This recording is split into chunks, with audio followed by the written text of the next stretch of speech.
If your snare drum sound terrible in your church, this is actually how to EQ it to make it sound better in your church. So the first thing you're going to do is to activate your low pass filter right here if you have that button on your mixer. Now this is going to remove or roll off all the frequencies below 80 Hz, which doesn't have to be in your snare drum. So the first thing you're going to do is to activate it.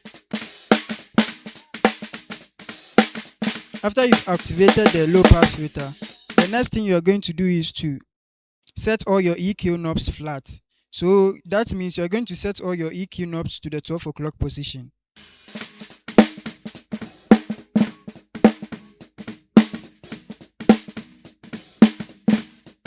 After you've set all your EQ knobs to the 12 o'clock position, the next thing you're going to do is to add a little bit of low or leave the low at flat. I normally leave the low at flat because snare drum doesn't need too much of low end or low frequency. So let's see.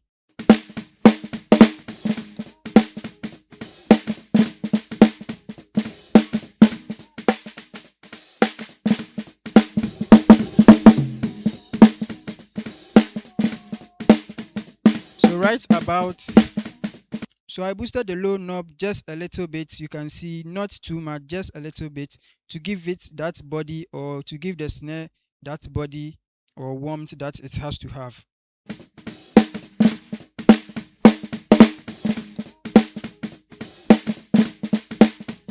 So the next so the next thing you're going to do is to find that problematic frequency in your snare drum that you don't want it to be in your snare drum. So with that one, you're going to use your mid knobs. So with this particular mixer, you have the mid frequency and the mid frequency volume. This knob is used to select the particular frequency you want to cut or boost. And this knob is used to remove that frequency or increase that frequency. So we are going to search for that frequency and then cut it. So